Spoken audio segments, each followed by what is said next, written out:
Welcome, everybody. I'm Roger Casey. I'm the president here at McDaniel, and I don't know who has a greater honor tonight, the chance that I have to sit up here on stage with these two gentlemen or the opportunities you have to hear what they have to say. But I want to welcome you tonight to the Ira G. Zepp Jr. Memorial Lecture. And this lecture is a lecture that honors the human rights activist Ira Zepp, a 1952 alumnus and professor emeritus of religious studies who inspired generations of students to live lives committed to service and to social justice. A three-time winner of the Distinguished Teaching Award here at the college, Maryland Professor of the Year. Ira was a mentor, role model, and friend to many who believe that the true purpose of acquiring knowledge is to use it for common good. So this memorial lecture was established after Ira's death in 2009 by his family and friends to honor his commitment to the students of McDaniel College and his commitment to human rights for all. And I would like to take a moment to recognize two alumni and members of the Zepp family who helped to make this fund and lecture possible. Jody Zepp and Alan Zepp, would you stand so we can thank you?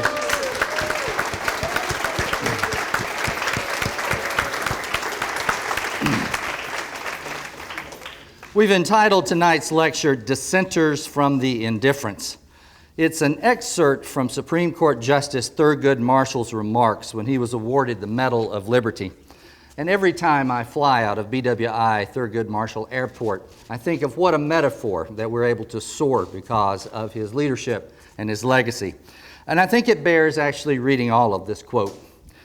We must dissent from the indifference. We must dissent from the apathy. We must dissent from the fear, the hatred, and the mistrust. We must dissent from a nation that has buried its head in the sand, waiting in vain for the needs of the poor, its elderly, and its sick to disappear and just blow away. We must dissent from a government that has left its young people without jobs, education, or hope. We must dissent from the poverty of vision and the absence of moral leadership. We must dissent because America can do better, because America has no choice but to do better. The words of Thurgood Marshall. Our two guests tonight have spent their careers advancing the cause of dissent from indifference. I'm proud to introduce James Bell and Victor McTeer, two attorneys with long and successful track records challenging racial, age, economic, voting, and housing discrimination. James Bell has spearheaded a national movement to address racial and ethnic disparities in the juvenile justice system. After he earned his JD from the University of California, he worked for 23 years as an attorney representing youths in foster homes and institutions. And during that period, he witnessed a disproportionate number of poor youths and young people of color being jailed. In 2001, James founded the W. Haywood Burns Institute, headquartered in Oakland, California, and named for a very well-known lawyer who had fought for human rights and was an important mentor to him. The Burns Institute tackles the numbers problems, high numbers of Black and Latino teenagers in juvenile hall, by facilitating conversations among communities, law enforcement, educators, families, and the legal system. The Institute examines the underlying reasons for racial disparity among young people deprived of their liberty and looks for ways to reduce the number of incarcerated young people in general. Juvenile justice systems across the nation have collaborated with James and the Burns Institute to make changes that ensure that justice is applied with fairness and equity for children, youth, families, and communities. And he works closely with the Casey Foundation's Juvenile Detention Alternatives Initiative jurisdiction and the MacArthur Foundation's Models for Change initiative. Not only in this country, James has worked in South Africa, China, New Zealand, and Australia. And many accolades have been bestowed on him for his work, including the MacArthur Award for Creative and Effective Institutions, a Kellogg National Leadership Fellowship, the Livingston Hall Award from the American Bar Association, and last year at commencement, James accepted McDaniel's Honorary Doctor of Laws degree. And so we're incredibly proud to have him as a member of the McDaniel family.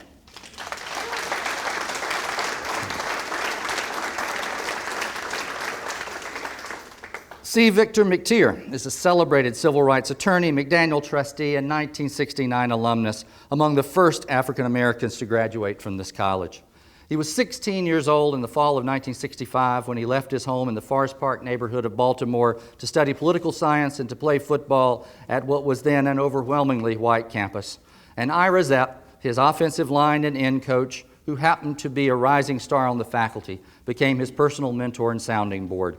Ira suggested he spend the summer after graduation volunteering with civil rights activists in the Mississippi Delta, and those experiences inspired him to become a lawyer fighting for victims of historic discrimination. He graduated from Rutgers School of Law in 1972 and returned to the Delta to work as an activist lawyer. At the age of 25, he became the first black Mississippi lawyer since Reconstruction to go before the Supreme Court in a case which he won. Throughout his career, he pursued claims of people in cases involving voting rights, employment discrimination, housing discrimination, and constitutional law. In the 70s, he sued numerous Mississippi Delta cities to end the historic refusal of white-controlled municipalities to provide black citizens with the same amenities as whites. In 81, he was part of a legal team that gained the first ever monetary damage against a faction of the Ku Klux Klan after a federal jury heard his closing argument. He became one of the attorneys representing plaintiffs in anti-smoking cases, including the case against the American Tobacco Company that formed the basis of John Grisham's account fictionally in the runaway jury. And in the 90s, he joined the legal team representing the Attorney General of the state of Mississippi to pursue claims against cigarette manufacturers, and that resulted in the largest civic settlement in history. Vic and his wife Dee, it's wonderful to have Dee with us tonight too, a retired Montessori-trained educator, have provided scholarships for financially challenged college students from the Delta and endowed the McTeer Zepp Scholarship here at McDaniel.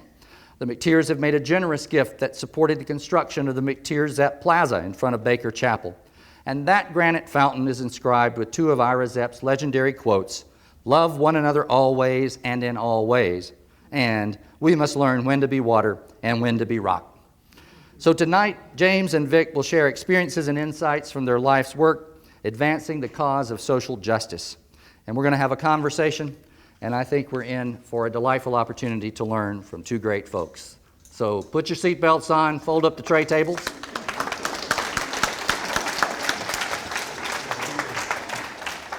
And I think a great place to start with you would be by talking to you about why do you do what you do? You know, what led you to become an attorney fighting for these causes, Vic? I was pissed off at Western Maryland College. I wish I could tell you something else, but keeping it 100. Yeah. You know, when you're one of two among 800, you learn real fast that you're different. And sometimes you learn in ways that aren't pleasant. One of the things I remember, Coach, was Fern Hitchcock once told me, "Vic, you know, you gotta be real careful. You don't wanna take Professor," and this was a history professor, Professor Whitfield. And that was kind of a devastating comment because I wanted to be a history major and not, not sociology or basket weaving 102. Not to say sociology is there.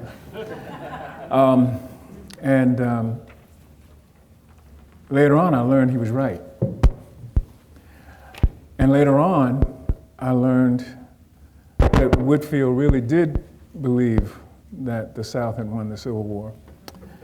And then later on, I learned he was right.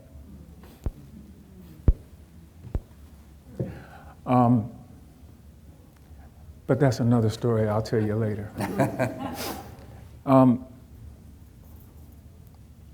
The most important achievement that I made in that year, that first year, was I stayed. That I was so angry, so determined to prove people that, I was more than just a kid from Baltimore, I was brought here to become an All-American football player, that, I had skills, and that my mother and my other mother, two longtime life partners, believed in me, believed that I could do it. And I was right. And out of that isolation, a strange thing happened. I learned to give people the benefit of the doubt. That not everybody was racist, but some folk were. And it was important to work at trying to discern the difference. It's a remarkable discovery, and one that has served me well for years. I think the import of being one of the first African American graduates was, first of all, answering the question, why did you go to school there? And even now, 50 years later, I still get that question. And it's important for you to know that because every African American or person of color who comes to this place gets that question. And every time, and I'm looking at you, students, you get that question every time, every moment, whether you graduated in 1969 or you graduated in 2015, you have to ask yourself why. And I hope that you get the same answers that I got. That it was a worthwhile experience, that it taught me determination, that led me, of all places, to figure if I was getting through 4 years here, I was ready for the big leagues of racism. And facing some of the people I faced, even though I knew that I didn't believe in them, I had enough common sense to know that there were some people there who were not everything I thought they were, just like Theodore M. Whitfield wasn't. Learning to survive taught me that I owed the people who got me there the benefit of the education that I got here. But it was funny, for the reason that you talked about to me just a few minutes back there, and I can't tell you all that part. I couldn't do it in Maryland. I really fell in love with Mississippi. I fell in love with people because I came from a real middle-class household, like you did. You know, our folk were from the country, your folk were from the country, but by the time we got to Baltimore, we had 40 years of middle-class living, you know, working in the factories and everybody moving up step by step. Your daddy was over there. This is my wife's sister. And that's my wife's sister. Is anybody in this room who's not my wife's sister? That I just had this marvelous feeling that I knew everything. You know, and Northerners have that about all Southerners, all right? But when you escape from the plantation, you know, you think the folks who stayed there, they stupid. Now, I learned real fast in Mississippi that some of the brightest, most courageous people that I ever would meet in my life, poor as hell. And they told me in 3 weeks more than I'd ever learned here about being black and about being strong. I couldn't help but love that place. After 4 years on the Hill, and I'm gonna go home to black folk, yeah. And I was so honored to learn that they wanted me. I mean, they actually said, I want you, we want you to come, we want you to be, you listen to us. I had to learn a whole new language. You know, because, you know, I learned proper English and everything. No, but now I had to know how to walk down the road and how to open the door. And when you're raised by a kindergarten teacher and another lady, and they've taught you the King's language, English, all your life, you have to stop and think, as a matter of respect, how to talk to black folk who don't. And they taught me. And I just fell in love with that place. Little did I know that it would make me one of the happiest people in the world. James, why do you do what you do? You done? That's one thing you learn down south is don't talk till they finish. And he's bigger than me, so still. So first, before I answer the question, I want to thank you all for coming. On a school night, in the dark in the evening, for listening to what Mr. McTeer and I have to say. And I hope that it's worth your time and that we all learn something from each other. So for me, so thank you for being here on behalf of my family, my community, and the colleagues that I work with. For me, I lived what Victor just spoke about. My folks were from New York and New Jersey, and in our family we called that up south because my father was the first black PhD from Columbia University in education. However, he couldn't get a job at East Coast elite universities, so he was teaching high school in Harlem. And he wanted to teach at the university level, so he came south to the historically black colleges and universities that would give him the ability to teach. So I was born in South Carolina with parents who had just come from New York City at Benedict College, a small black college in Columbia, South Carolina. My mother's a nurse, black women, teachers, nurses. Back at that time, that was the careers, if you had one, that wasn't cleaning people's houses or taking care of people's kids, or school teachers. That's what black women got to do. And they came, and my mother gave birth to me in a segregated hospital in Columbia. Black doctors didn't have hospital privileges. Interesting how that's being used in the pro-choice debate now about, can you get hospital privileges? And so I was born in a segregated hospital and then moved to Louisiana. So my answer to this question is I lived both worlds. So for 9 months, I was in segregation. And then for 3 months during the summer, which is about to happen here in 2 weeks when school is out, my father would send us, while he would work during the summer at the college, he would send us up north to his relatives. So one day I'm in Jim Crow, and the next day I'm at Macy's on 34th Street in Manhattan. And it was an incredible thing to watch structurally how America dealt with its own racist sin, and basically how it never dealt with it. And so this is what I experienced. Down south, where structurally white people hated us because it was American apartheid, legally, we were not full citizens. But individually, they would hang with you because they were right up the road, they ate the same cornbread, they ate most everything you did, but structurally, they hated you, but personally, you kind of got along. Up north, structurally, they loved you, but didn't want you anywhere near them to live near. So it was this weird duality of we love you up north, but don't move here in Queens. Or we, and down south, we hate you structurally, but why don't y'all come on over, kind of thing. So I grew up with that observation. And as a child, you really only can observe. You've not developed the language. You've only developed feelings and intuition and things that you can see. And so I grew up being involved in this because what I knew from both of those things is no one was better than anybody else because of the structure.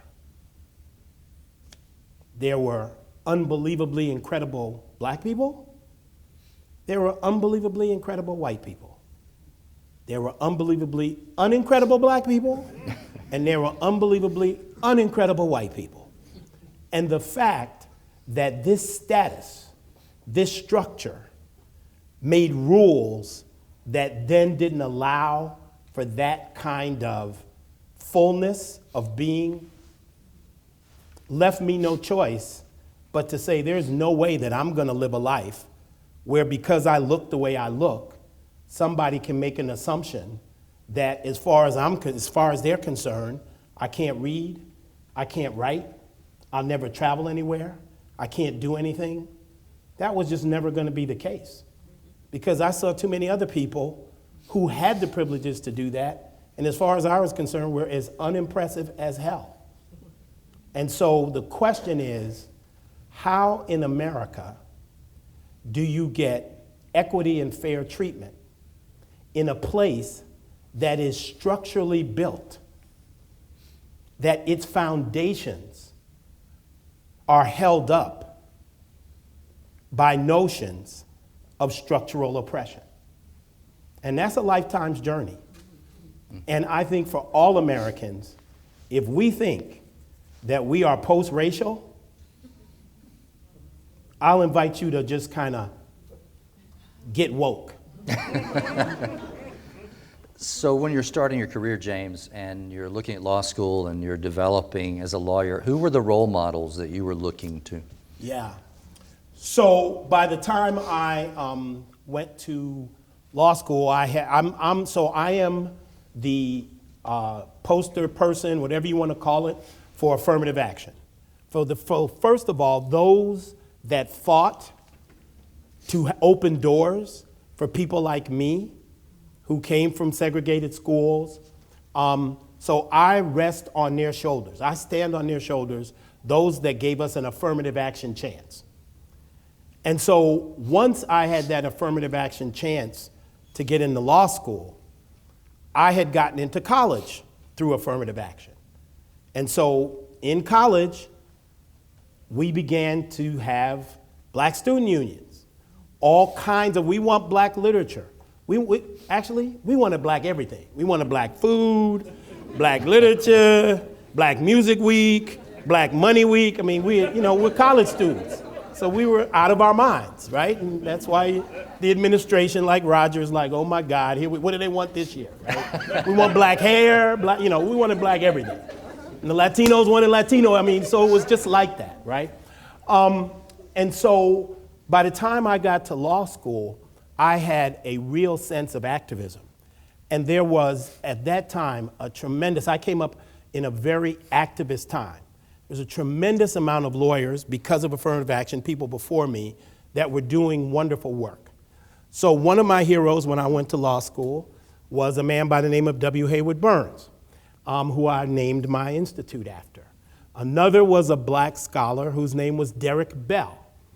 He wrote a book, and it was incredible to have, at that time, if you can imagine, going to a law school that was semi-prestigious. It wasn't the most prestigious, but it was semi-prestigious, and to actually have a professor, because there were no black professors, but a book by a black lawyer. Derek Bell wrote a book called Faces at the Bottom of the Well.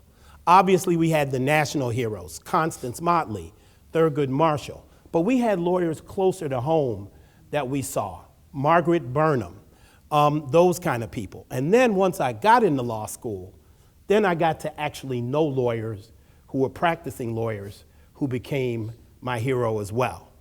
Johnny Cochran, way back in the day doing cases against police departments for police violence in communities of color. And other lawyers of that ilk, civil rights lawyers, Thelton Henderson. And so those were the kind of people that inspired me to try to go to law school and to try to do my part to do what Mr. McTeer did in Mississippi. I was in California, but to be there representing folks. And so I couldn't have gotten through without having people before me as those pioneers that lit the trail for me. And we took it very seriously.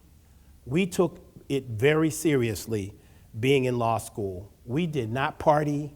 We did not fool around. We had some basketball teams, but we actually thought that this was a mission, that we were to get our law degree and go out there and kick some ass. Vic, who are you looking to? My story is a little bit different because I'm a little bit before him, and understand, James, I don't think we're more 5 years apart. Hayward Burns is one of my teachers. Right. Yeah. Okay. Such a small one. And it's important to recognize that I had never seen a black lawyer. Right. All right. This is something very, very, very funny. I'm saying this to the black folk of my age. Y'all remember the television show Amos and Andy? Oh, yeah. Y'all remember J. Algonquin Calhoun? Oh, yeah. Now, you remember what J. Algonquin did during the daytime? He was a postman. Yep. But did you know what he did at night? He was a lawyer. He was a lawyer. And that was not an uncommon model in those days for blacks who practiced law.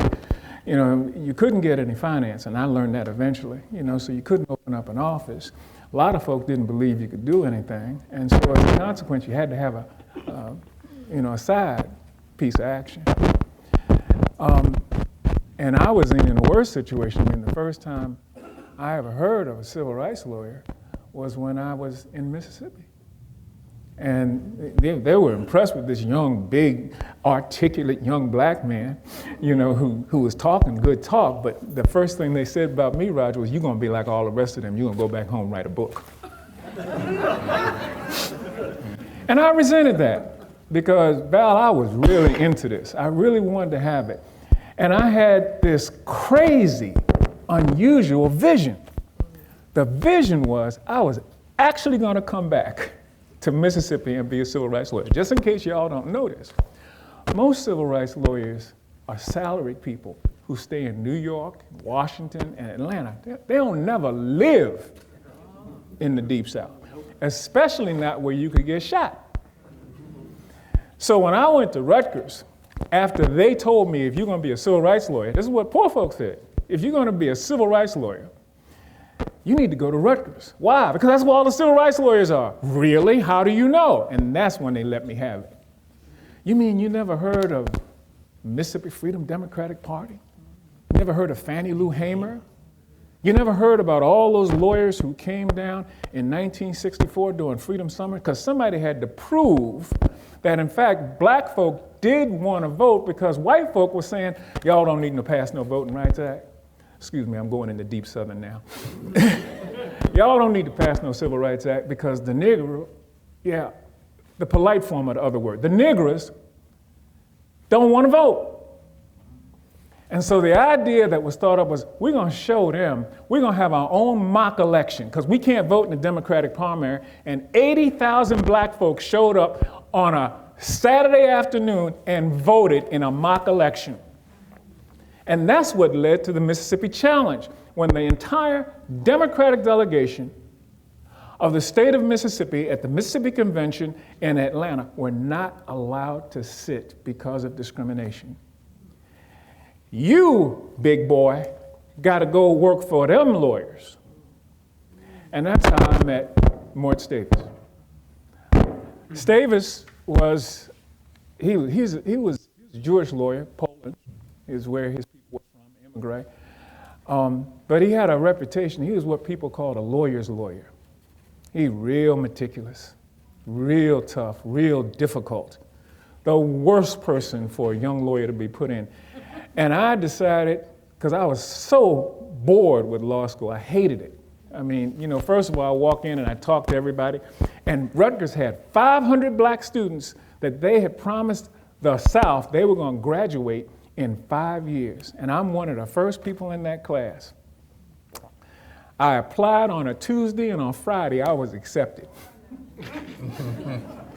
I don't know if that's affirmative action, but that's affirmative something. That is rapidly affirmative.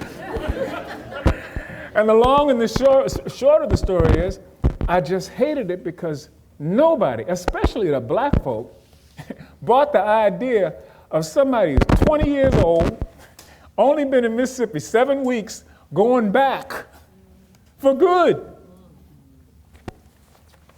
So there was no joy until a friend of mine named Larry Giat, who was a very, very famous activist who knew about my experience in Mississippi, advises me, you know, man, you need to get a job.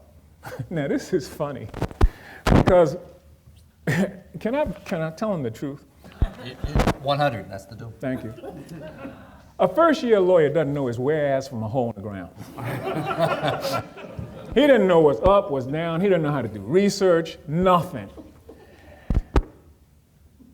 Larry suggests that I go see the top lawyer in the nation, bar none, and ask him for a job. And so he arranges the conference, and I actually get in to see him, and I tell him this incredible vision. And he's astounded because he knows nobody goes down south to live and work and actually live and work with the folk. But he was so impressed with the story, he gave me a chance. And the way he gave me the chance was he gave me an assignment that I had to fulfill. And he kind of laughed because he knew it wasn't going to happen. But once again, I surprised the world. It did. And I got a job working for Morse Davis that lasted 3 years. Ended up getting me back and forth to Mississippi numerous times, making incredible contacts, and learning the style of a master lawyer. But he is not the legal mentor. He was wrong. Because the real mentors were the people that had the courage to entrust to a 23-year-old lawyer a case that nobody had ever brought before. The real one were lawyers who, even though they were white, would sit down and say, you know, I can work with this guy. Or the United States District Court judges who went against their friends and their neighbors and ruled in favor of my cases. The real people who were my mentors were the black witnesses who dared to stand up in front of a whole courtroom full of white folk and say, like Mose did in the Emmett Till case, he the one that killed Emmett Till. You know, the real heroes were the black deputy sheriffs who never had a chance to do anything until that magic moment that you needed them to testify, and they would come forward and they would tell the truth. Well, here's one many of y'all don't have a clue about. The black jurors who dared sit in a courtroom and listen to a case, and then they got to go back into chambers with, say, 11 white folk. And the only thing that I've said in the whole case is it only take one. I only take one of y'all. And understand that when I'm saying this, I walk away from the white folk, look right at that black lady, just walk right up to her. Just need one. And I've also arranged for all her family, all her friends. I've arranged for her mama, her doctor, everybody else. Yeah, there were black doctors there. They couldn't get out of town because nobody would actually work the time that they were off. But we could get them to come in, you know, for that magic moment. Whole neighborhood, everyone is there. And you know why you're scared about it, Marty? Because the other side has brought all that black lady's family, and they sitting on their side of the courtroom. And they've also decided that they brought in her banker and the white lady she works for.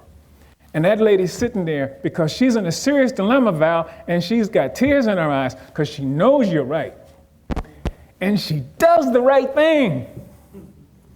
But see, here's where you really learn about courage. I get to go home to Greenville. She stays on that plantation in Humphreys County, Mississippi. That's courage. And when you see that again and again and again, you know who your role models are. Great, thank you. Yeah, you know, Roger, I know you have a line of questions. No, go ahead with this. But, you know, when Victor's talking about this, you know, as a country, we are so often, I know it's terrible to say this in the university, so you guys are excluded. But generally, most of us as a body politic are totally ahistorical.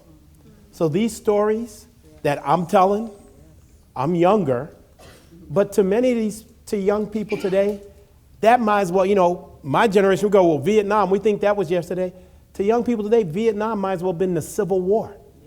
And the stuff we're talking about might as well have been the Revolutionary War, essentially, in terms of their experiences. But I want to bring what Mr. McTeer is saying right to 2017. Mississippi, so brutal, Because there's a critical mass still of black people in Mississippi.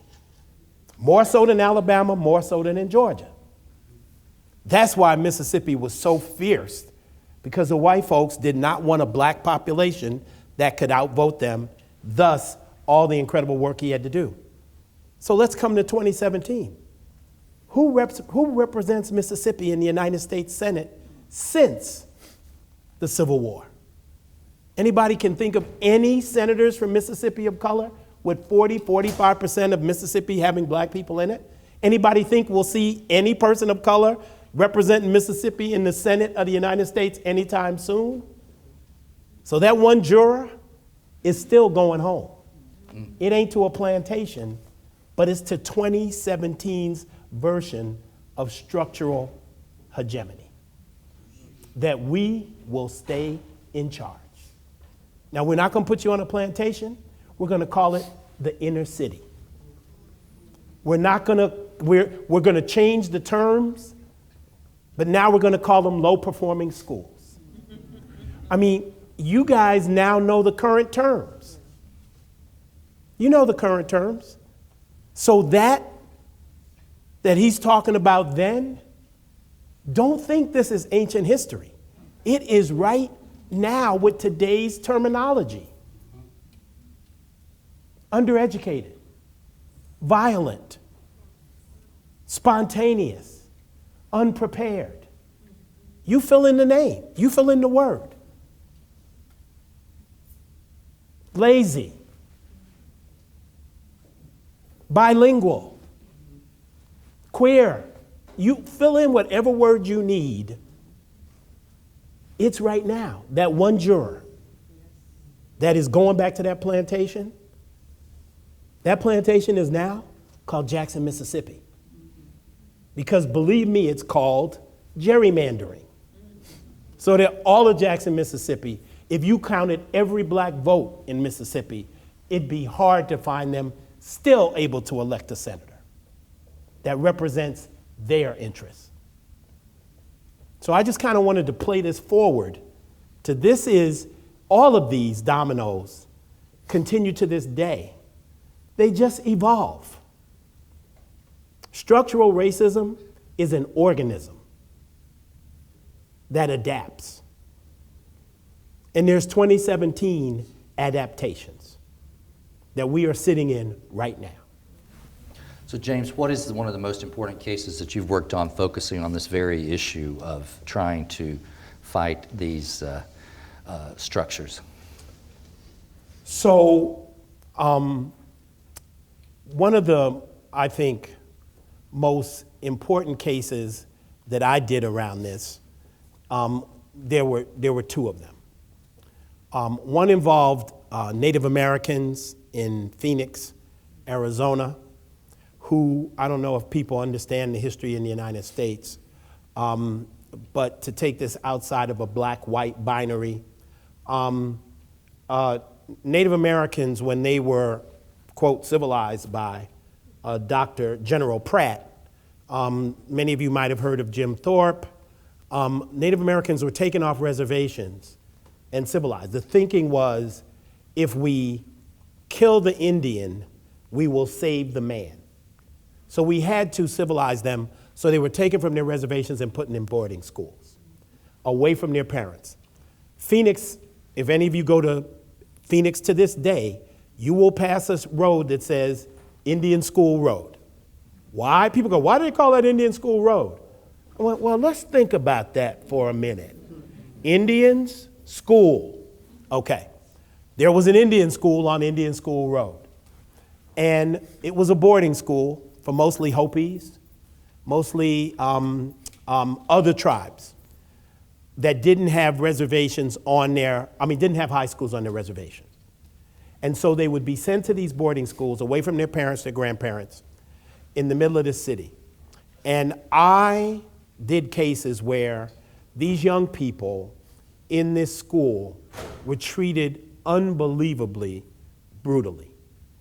And so I represented them without getting into details.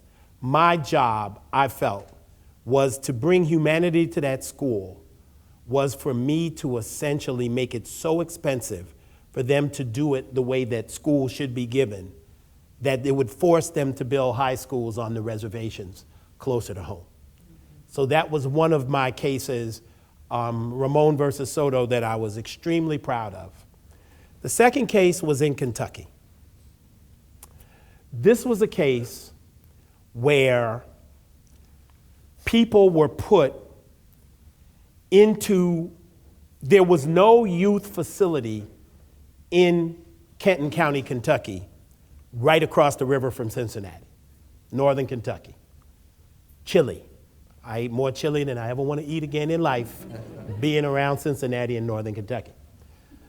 So, because they had no special facility for children, they would put them in the adult facility.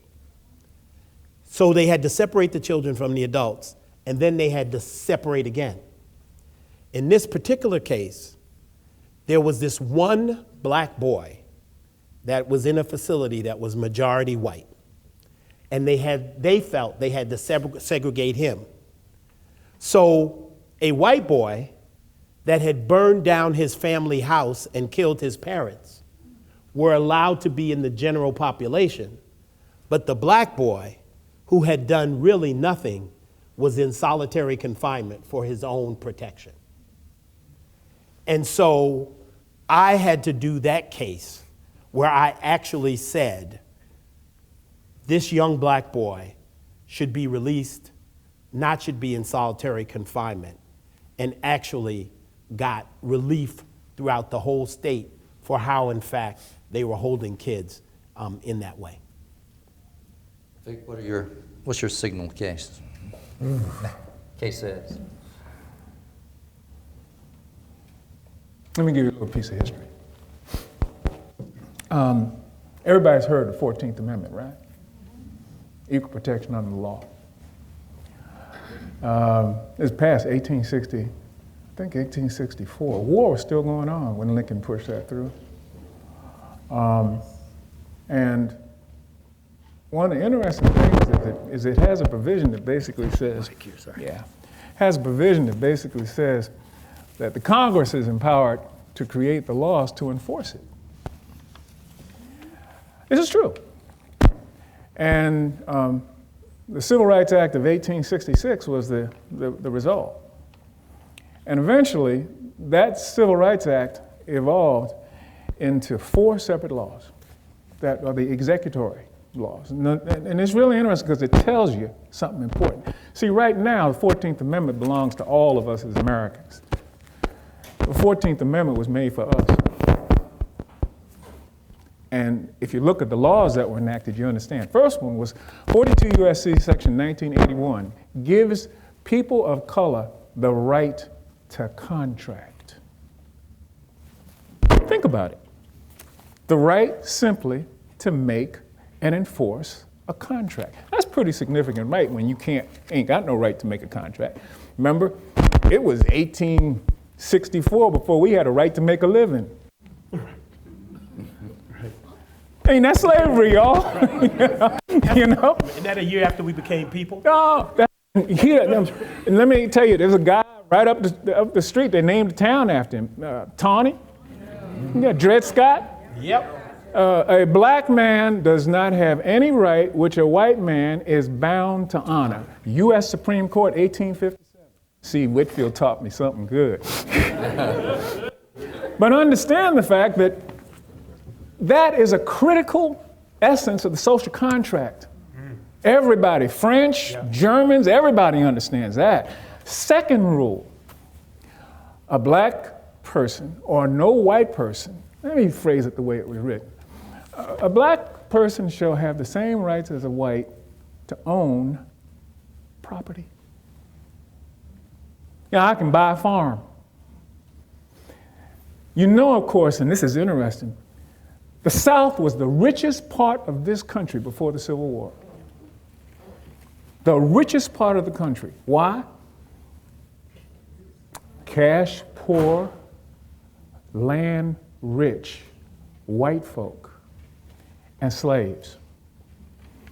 And the real beauty of the Emancipation Proclamation was Lincoln's recognition that it would cut off money coming from Europe through cotton to the South. They couldn't even get a loan because he had declared slavery a bad thing and not in context of what our rights are. You got to understand the economics of this thing. Rule number 3, 42 U.S.C. Section 1983. Well, that particular statute says that no governmental entity or private person shall have the right to take away a right of any other citizen. That is the only one of the 3 statutes I've named so far that doesn't specifically mention black people. And then here's the kicker. This is number 5, or number 4, and this one is real important. It's called the Ku Klux Klan Act. No person may join together or conspire to take away the rights through violence or other unlawful means of any other person. Now, this is 1865 and 1866 when these rules get enacted. But just to make sure that the point got across, because after the war, the South went wild. You had people killing black folk to make sure that these freed slaves were not doing some awful things like competing against white men for jobs. You know, if y'all got any historians up here in Westminster, and I know you do because when I presented this idea for my thesis to Theodore M. Whitfield, he actually let me write about this. Carroll County has a whole history of black people up until the 40s going to jail for working in places where they were told they could not come to work and compete against whites. This is one of the reasons why you had so few black folk who were coming up here from Baltimore. They were skipping and going to Frederick because this county and Hartford County, Zepp County, were famous for this. Now, let's come to modern day. In 1982, 5 black ladies are walking across the street peacefully on a Friday afternoon, 9th Street, main drag in Chattanooga, Tennessee, when 5 white men dressed in sheets pulled out a sawed-off shotgun and shot at them. One was hit, Emma Crumsley, and she was wounded. The other 4, though scared out of their wits, one especially who was carrying a granddaughter with her, fell to the ground as the Klansmen drove by, ran up the street, found another woman sitting in her car and shot at her, but they missed her. Criminal charges were filed in Chattanooga by a prosecutor who openly said, well, it wasn't all that serious, but I feel obligated to handle this case. They lost it. The defense argument was very simple. Boys will be boys. They'd had too much to drink. It was an unfortunate incident. And besides, they don't matter. Let me say that to you again. They don't matter. One more time. Jim, they don't matter. A team of young black lawyers, including me, were asked to come in and try this case, to actually file the case. And because I was taught by a guy named Morton Stavis and another guy named Arthur Kanoy, who happened to be 2 of the best constitutional lawyers in the country, they sat down and said, by the way, young man, what do you know about 42 U.S.C. Section 1981, 1982, 1983, and particularly 1985, which had not been used in more than 100 years? Now, here's the question for each and every one of you. Why wasn't it used? I'm gonna let y'all take 3 guesses at it before I finish my story. While they're guessing, I'm going to get your mic fixed. It's driving me crazy. I'm sorry. No, not you, the mic. Okay. You can just work. Sure. So you don't have to. Nefertiti, you got the stage. Thank you.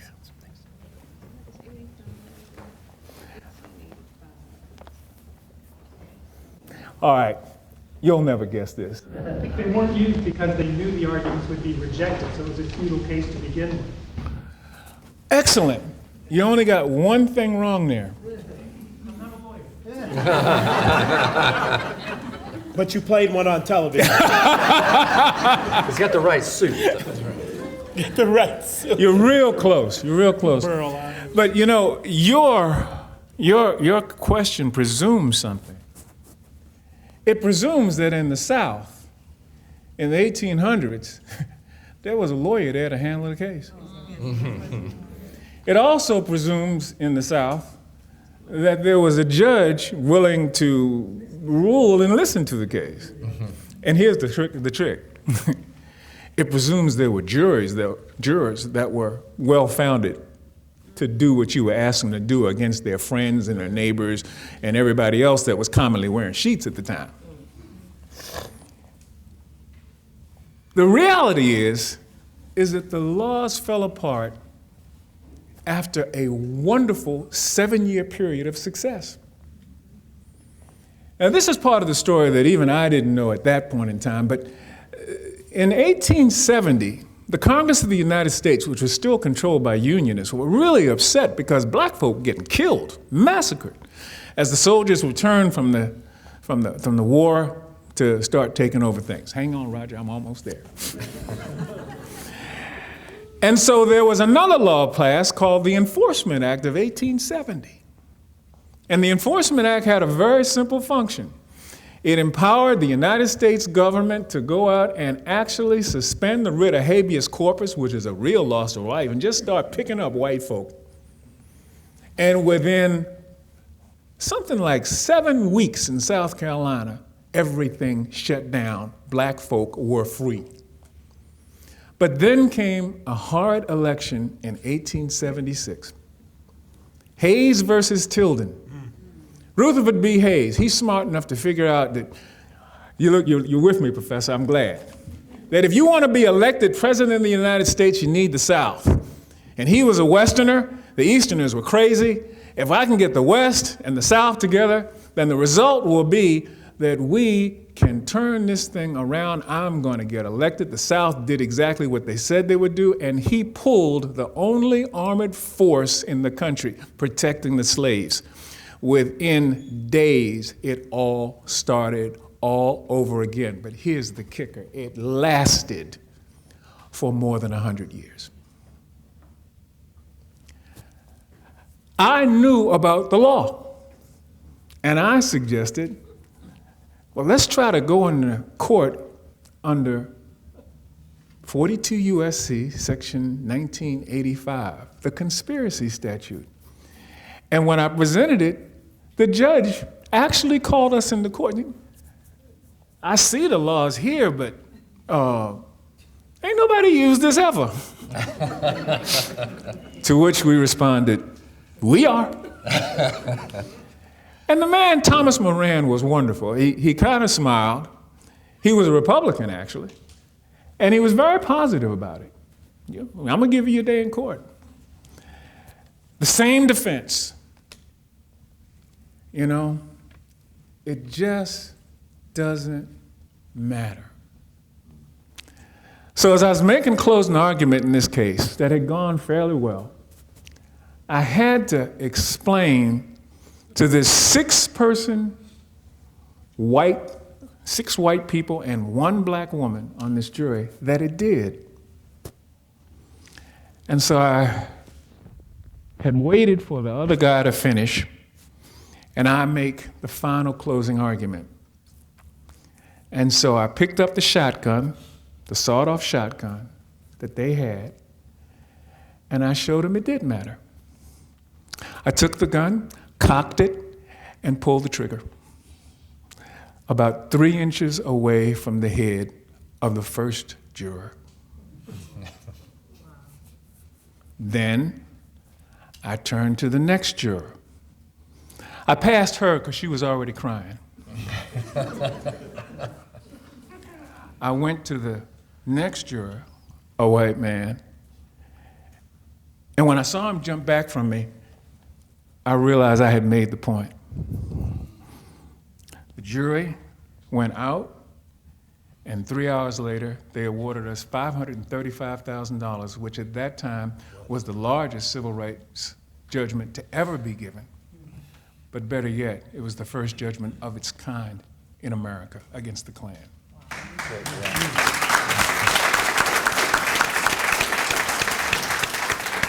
Now, I'm telling you that story because I want you to know Black Lives Matter. But I want you to know the reason why is because white folk often make us feel like they don't. And sometimes they even got the nerve to say it. And we can't tell if you mean it or not unless you stand with us as people of good faith. One final point on this subject. The one thing that I learned, Roger, being here, was that I had friends like Walt, who taught me about white folks' poverty when we went to West Virginia and I got to work and see a coal mine. I got the feeling that I could even persuade people, Jim, because I had gotten in fights with my roommate, Jim King, and Jeff Ludlow, and they actually sat there and listened to me, you know? And at this point in my life, in these times, Marty, I'm willing to talk to anybody. I don't look at you and see an enemy yet. You got to prove that. I'm willing to work with gay folk, even though I ain't gay, and love them the way my parents loved me.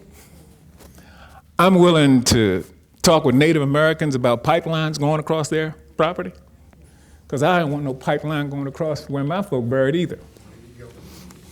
I'm willing to talk about people in jail, you know, because though I only been to jail one time, that was a protest, and I didn't have to go stay in solitary. And besides, I mean, after you pay your debt to society, can't you vote?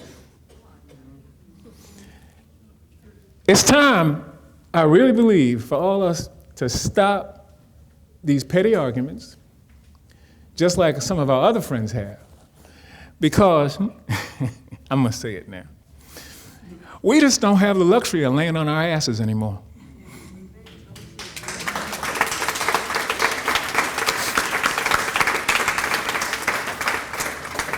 That's all I gotta say.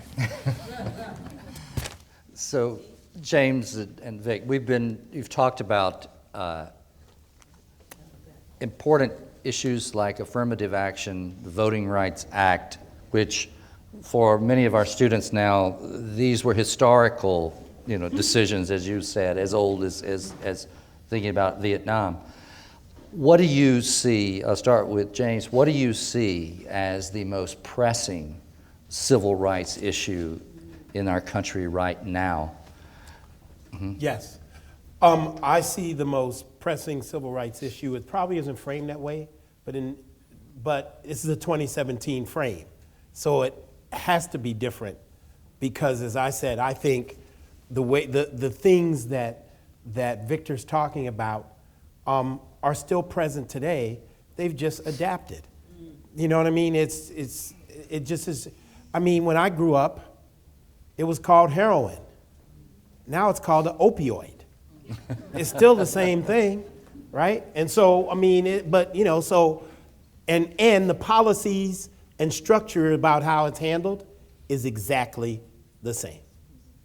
So I see the biggest civil rights issue of our day is equity. Income inequality and equity. That equity is not equality.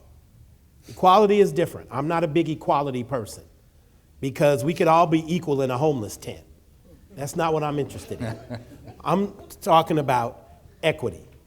Equity is we all as civil society have the ability to have similar options regardless of status.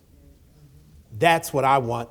And to me, we are continuing to evolve in a way that young people, the generation that is coming up, this is going to be a struggle because the entire narrative is to say that this isn't decisions and structural, this just happens.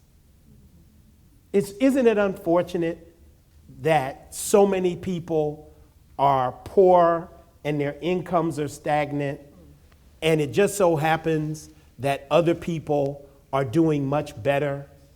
Or isn't it just unfortunate that people can buy their way out of public policy?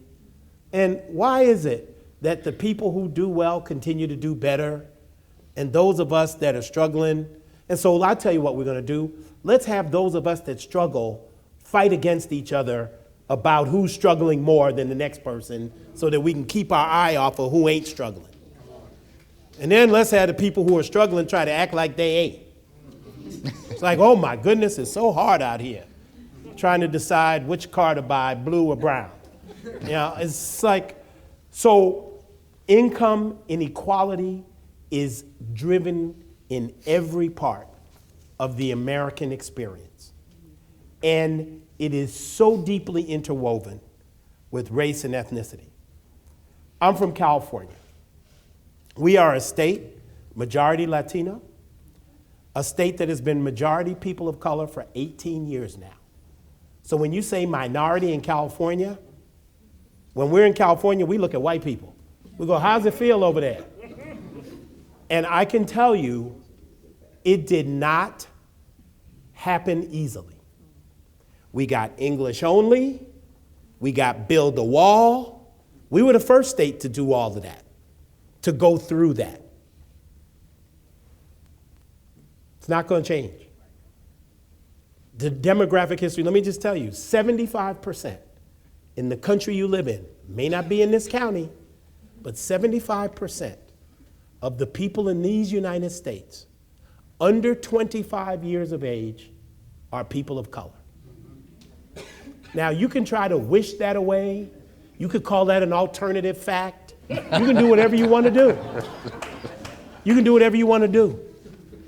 All I can say is go to any place that you used to go, well, we don't have no Mexicans here. Go there. You will find them. Oh, we don't have no Asians here. Oh, go there. You will find them. And if you can't, come to California. We will show you what it looks like where the political power is shifted as well. The demographics of California have shifted permanently. There's only one county, the one I live in, that's trending whiter, and that's San Francisco, because of all the gentrification and tech money.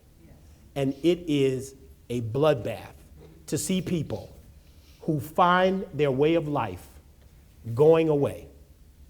So young people, what we grew up with as what society is supposed to give you now is a fight. It's a fight to get a good education. You have to work. I mean, I could walk 3 blocks and get a good education. It was segregated, but those teachers wanted me to learn. Everything that we consider, quote, a normal part of life, we are recipients of policy decisions that have people making decisions about who will be protected from harm and who will suffer abuse. And those are not passive decisions. Those are active decisions. It's not an accident where a mall gets put up. It ain't an accident where somebody builds a Nordstrom's and somebody builds a Popeyes. It ain't an accident there ain't no churches in a white folks' neighborhood.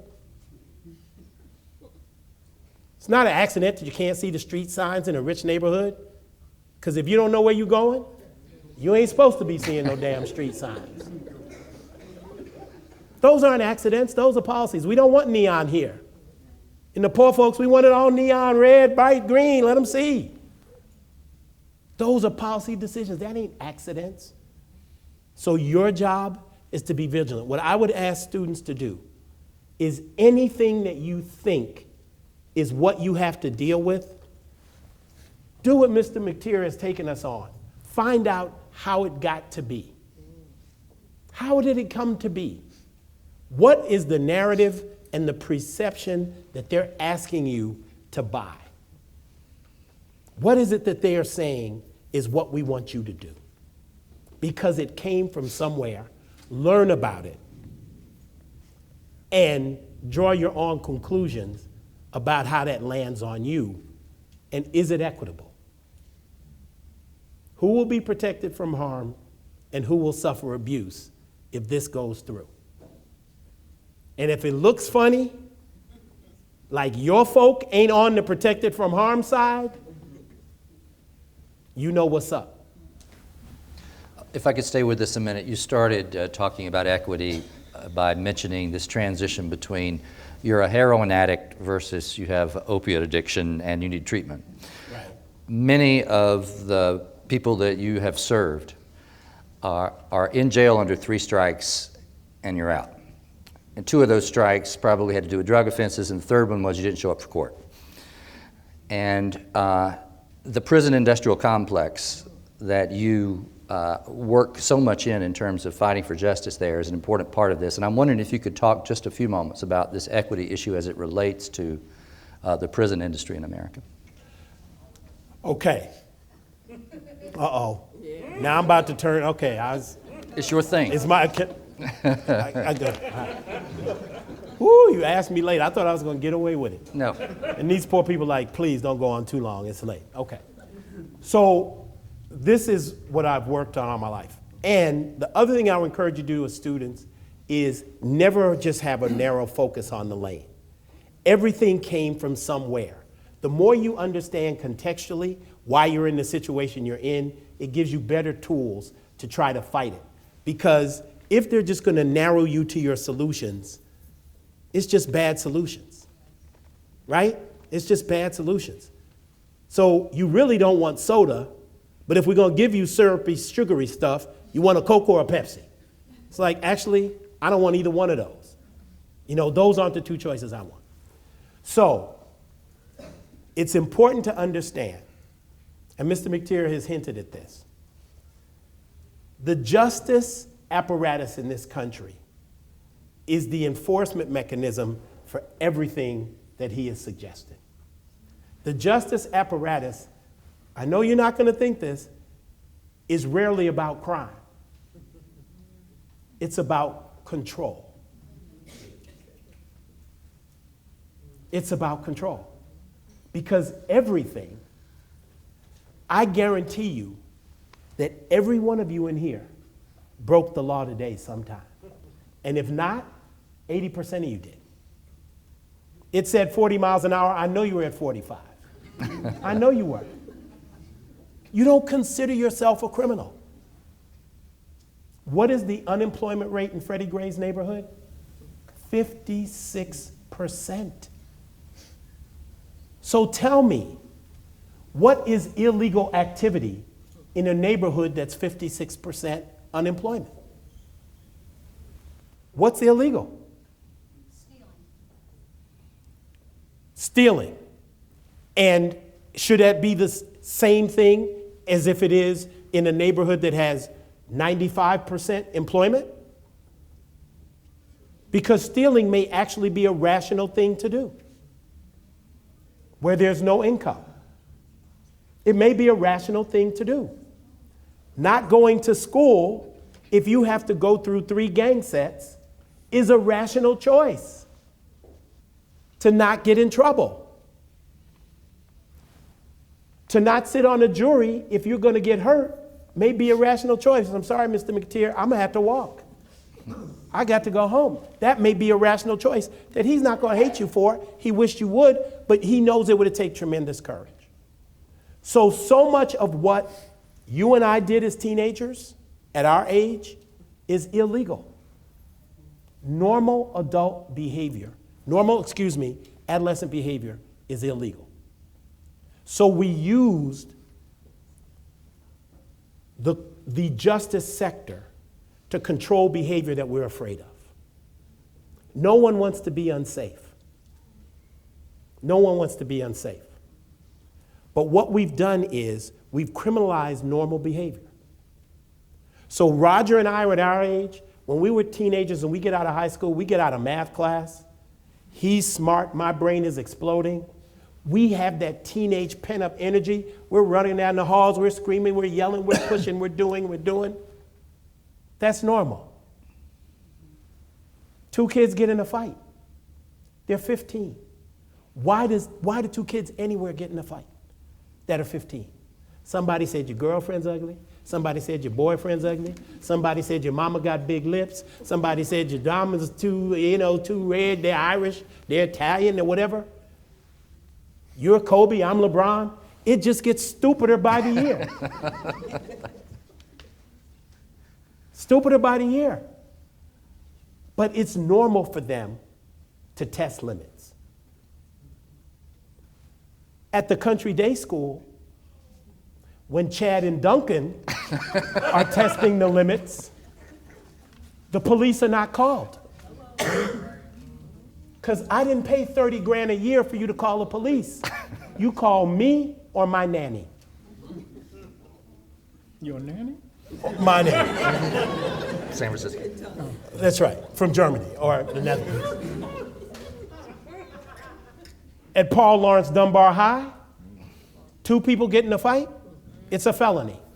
It's the same 2 15-year-olds. It's the same boy, girl behavior. It's what we expect from teenagers. And in one set, discipline is not part of the pedagogy.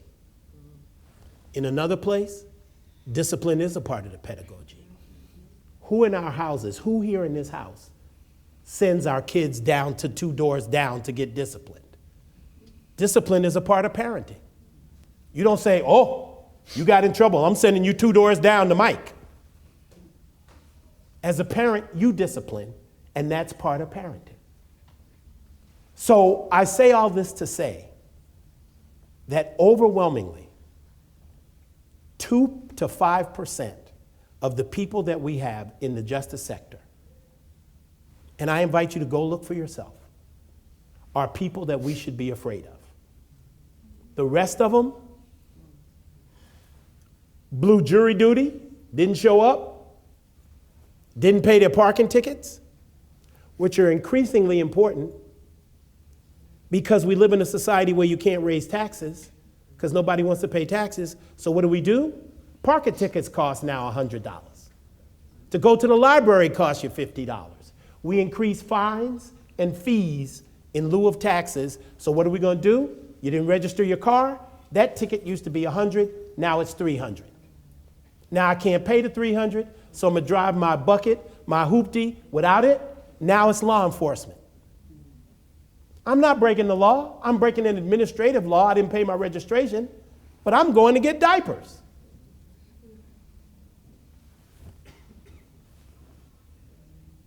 This isn't criminality. This is control of neighborhoods of concentrated poverty.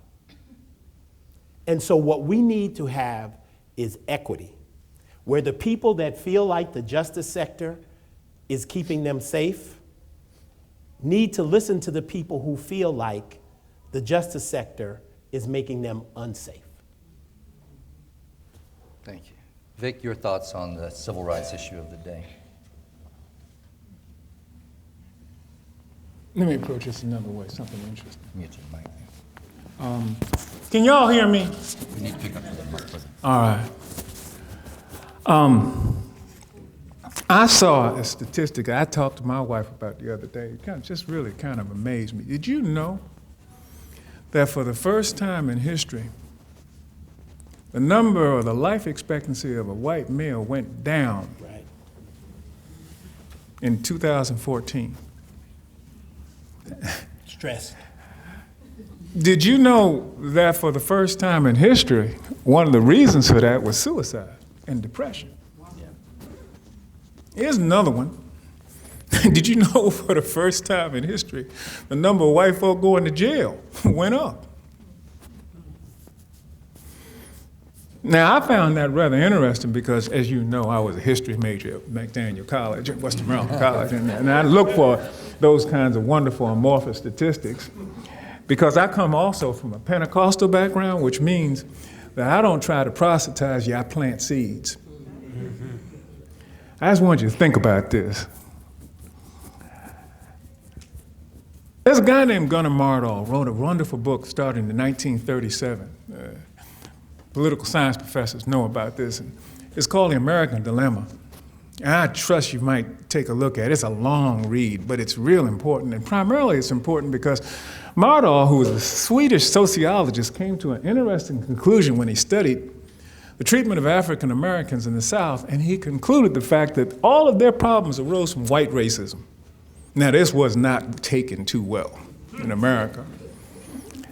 But he made another statement that has never really been followed up on until recently, and what he said is that everything that happens to black folk in the poor South eventually happens to everybody else. That's what Malcolm X called the chickens coming home to roost. You know, when people talk about let's go back to the good old days, it scares the hell out of black folk. But here's another thing, it's not good history. Because when June and what was Beaver's daddy's name? Wally Cleveland. Yeah, no, his daddy's name. Ward. When June and Ward were living in that beautiful neighborhood, they were getting 7% to 12% on a savings account. Right. What? Think about that. I mean, right now, we're only getting 0.5. All right, but I'm talking about a solid 12%. And you know, labor was getting a much fairer share of the profits than they getting now. And you know, executives were not making enough money to feed a small country that they get now. That's a side of the share that people who talk about going back don't talk about much, because we aren't going back. Very, very well said. Now, what I think one of our major problems is we're not talking to each other. When I got to Mississippi, I kind of asked somebody the same question, Burnett, and the whole place broke up because the answer was, what's wrong? What's the critical issue? Everything. Everything. The food we eat, the education we're getting, the abandonment of the public schools by white people, the inability of black people to live safely in crime-free neighborhoods, the fear of testifying in court, the lack of jobs, the hopelessness and depression that has so beset the black community that even our suicide rates went up, but that was about 10 years ago. I want to introduce you to somebody. I asked her to come, her and her partner. Stand up. This is Vale Leonard and her partner, Constant. Man, give them a round of applause. Now I'm going to tell you the reason why I respect them. You see, everybody told me and Dee that we were crazy when we went to Mississippi. Our mothers cried. Family sisters were saying, come on, man, really? No, she had to make a promise that she was going to come back in 2 years. And then she broke that. Val started a business in the heart of East Baltimore. And when I first heard about this, it reminded me of a crazy young lawyer deciding to do something. She built a rehab center to rehabilitate addicted women in a place where there were few such centers, and the few that existed looked like solitary confinement cells. And she showed me this place, and my wife and I, we were in the place because it was beautiful. I mean, it had nice walls, and people were walking around. They all had jobs, and everybody was just struggling, and to try to keep up. And they were going to jobs and everything like that. And we sat down and we wrote a check. And we wrote that check because that's a good thing to do.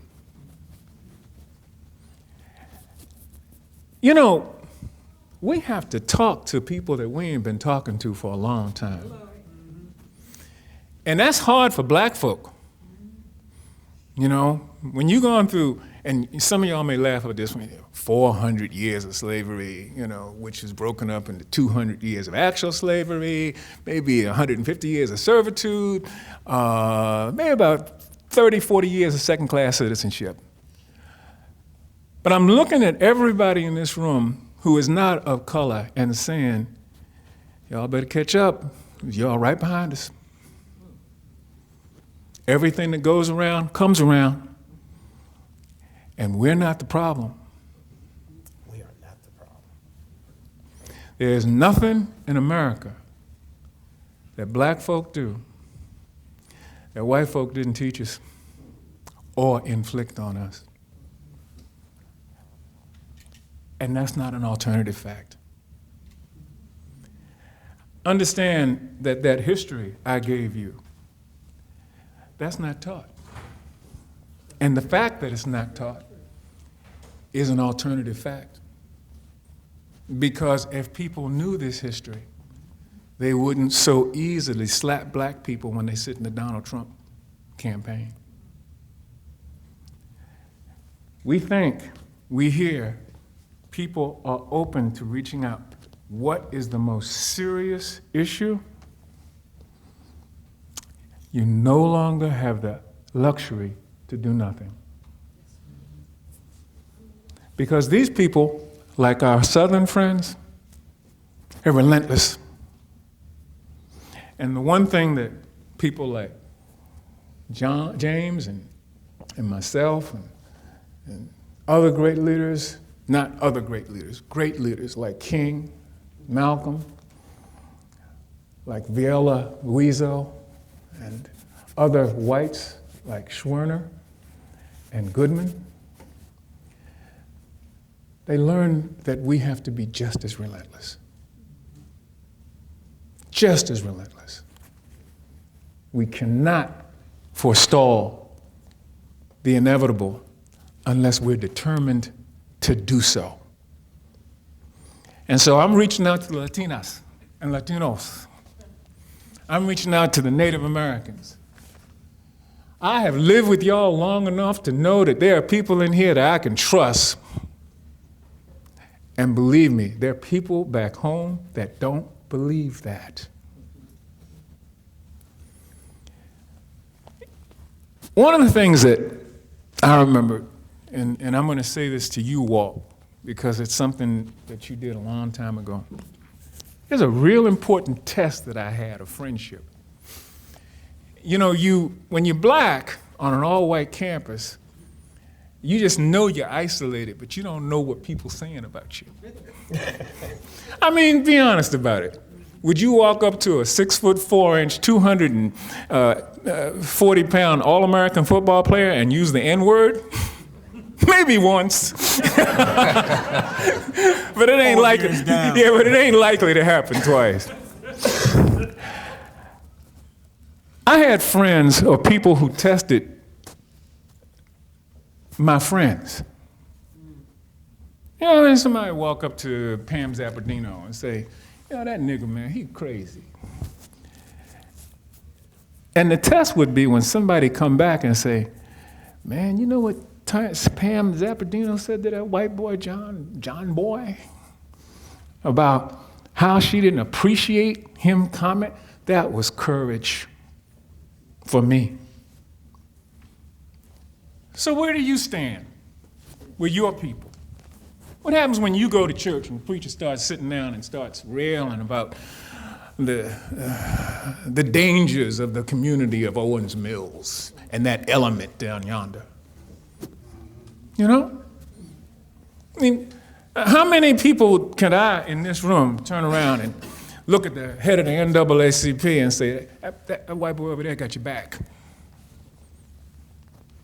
That's the question. That's the seed.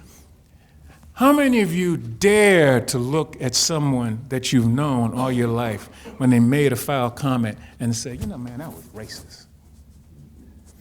And you know, you don't have to be black to say that. White people can say that to one another.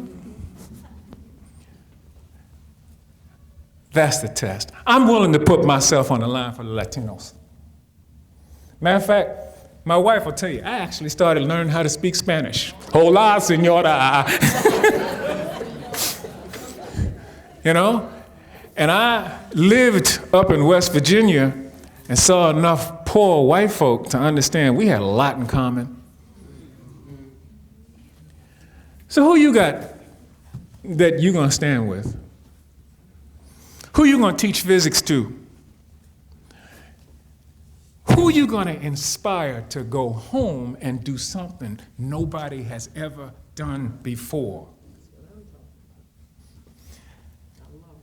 We, you and me, you, Vale, you, Constance, me, James, we're images people don't believe exist. And that's a seed you got to plant. The next time somebody says all black folk are drug addicts, and the next time I hear some white person say all white people are racist, that's the first part of the answer. Because we're not going to have new businesses in town unless we have safe zones in the black community. We ain't going to have it. And all the white folk who want to move into San Francisco are going to move out all the black folk to Oakland unless or until black folk have safety in Oakland, because then they'll all be moved out there too. But all the people in this room who don't make $450,000 won't be able to buy a house in Oakland or San Francisco, because sooner or later, that's going to be the rule. Exactly. Happening already. So, I'm trying to plant a seed, right? A seed of commonality, a seed of mutual interest. I was always impressed with the people who befriended me here, because I knew how I was being treated, and I knew that some of them had friends who would never speak to them again just because they spoke to me. Well, don't you think just because you're white, you won't feel that in the future? I promise you, unless we're relentless, we're all gonna have some hard times. So well said. Yep.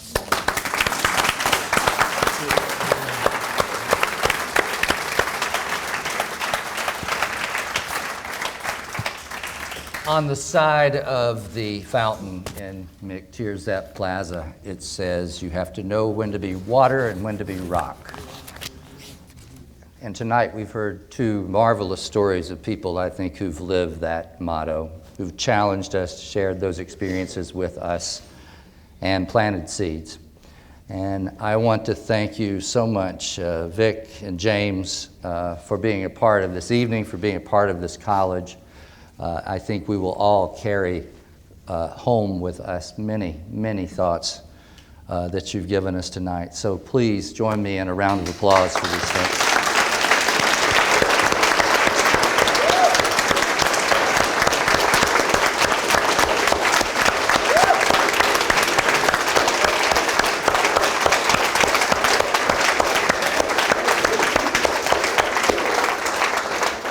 I'm sure James and Vic will be here for a few minutes if you want to say hello. Thank you all so much for being here tonight.